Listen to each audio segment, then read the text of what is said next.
ഔചിത്യം എന്നൊരു സാധനമുണ്ട്. ഒരു മനുഷ്യനായ കുറച്ചൊക്കെ ഔചിത്യം വേണം. ഇത് ഇത്തവണ എത്ര സർവത്ത് ഉണ്ടാക്കുന്നുണ്ട്? അതിനകത്തൊരു ആക്കലുണ്ടല്ലോ. ബെസ്റ്റ്. എന്താ എന്റെ ഉദ്ദേശം? സർബത്തിൽ നിന്നൊക്കെ മാറി ഞങ്ങള് ഫാന്റസിയിലൊക്കെ പോയിടാ. നീ ട്രെയിലർ ഒന്നും കണ്ടില്ല? ആൾക്ക് തീരെ വിദ്യാഭ്യാസം വിവരമൊന്നും ഇല്ലേ, വിഡ്ഢിത്തിരെ പറയുള്ളൂ, തെണ്ടി.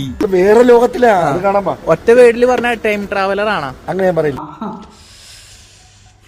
കുടുംബത്തിൽ പറഞ്ഞവനെ നിനക്ക് കിട്ടിയൊക്കെ പോരെ. ടൈം ട്രാവൽ ആണെന്ന് ട്രെയിലർ കണ്ടിട്ട് തോന്നിയോ? രണ്ട് കാലഘട്ടം അടുത്ത പ്രശ്നം ഉണ്ടാക്കല്ലേ. പറഞ്ഞു ഇപ്പൊ ചേട്ടൻ അത് കാണിക്കാനല്ലേ നമ്മള് സിനിമ ഇറങ്ങുന്നത്. ഇപ്പൊ ഞാൻ മനുഷ്യരെ കുറച്ചൊക്കെ ഇതൊക്കെ വേണം, സപ്പോസ് എന്തെങ്കിലുമൊക്കെ വേണം. ചെറിയൊരു ആശ്വാസം കിട്ടി തോന്നുന്നുണ്ട് ടോക്സിക് റിലീസ് മാറ്റിയപ്പോ. ഒരു പ്രൊഡ്യൂസർ എന്ന ആംഗിളിൽ നോക്കുമ്പോ ഇല്ല. അത് ശരി, ഇതാണല്ലേ നിന്റെ കയ്യിലിരിപ്പ്. നിന്റെ രോഗം എന്താണെന്ന് എനിക്ക് മനസ്സിലായി. ടോക്സിക് മാറിയ എന്തുകൊണ്ടാ? ടോക്സിക് മാറിയത് എന്തുകൊണ്ടാ അറിയില്ലേ? അതെയോ പൊട്ടും കളിക്കരുത് കേട്ടോ, അവമാനിക്കരുത്. ഞാൻ നല്ലൊരു കുടുംബത്തിൽ പറഞ്ഞവനാണ്. നീ നല്ല കുടുംബത്തിൽ പറഞ്ഞു, ഞാൻ പിന്നെ മറ്റേ കുടുംബത്തിൽ പറഞ്ഞാണല്ലോ. ഞാൻ കത്ത് വായിച്ചില്ലേ? കത്ത് വായിച്ചല്ല, യുദ്ധം നടക്കുന്ന അറിഞ്ഞാ? അതറിയാം. എന്നിട്ട് നമ്മളെ ഇറക്കലില്ല. ടെൻഷൻ മാറുമോ? അപ്പൊ നീ എനിക്ക് പുല്ലുവിലൂടെ തരുന്നത്, പുല്ലുവില മാറുമോ? GCC ഒരു പ്രതീക്ഷ ഇല്ല. അടുത്തിരിക്കും. ആര് പറഞ്ഞ പ്രതീക്ഷ? ഞാൻ അവിടെ നിന്ന് ഇറക്കുന്നുണ്ട്. റിസ്ക് എന്ന് പറയണേ.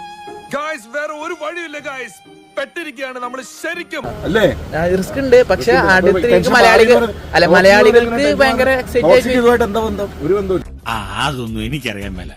ഇങ്ങനെ എന്തെങ്കിലുമൊക്കെ പറയുമ്പോഴേ എന്റെ മനസ്സിനൊരു സന്തോഷം ഉണ്ടാവുള്ളൂ. ഞാൻ എന്റെ സന്തോഷം നോക്കിയാ പോരെ. അല്ല ഇത് വേറെ പടാം, അത് വേറെ പടാം. അപ്പൊ നീ ടോക്സിക് ഉണ്ടായിരുന്നെ അതേ കാണാൻ പോകത്തുള്ളായിരുന്നു. അല്ലല്ല, അടുത്ത് കാണുള്ളൂ. ടെൻഷൻ അടിക്കുന്നത് ഒത്തില്ല.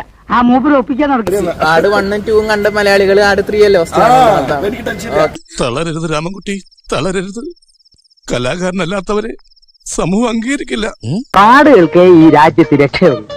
എന്നിട്ടും എന്തുകൊണ്ട് സാറ് രക്ഷപ്പെടുന്നില്ല എന്ന് ചോദിച്ചാൽ സാറിന്റെ ഫ്രാഡ് പണികൾ സന്ദർഭത്തിനൊത്തു എരുന്നില്ല എന്ന് ഞാൻ പറയും.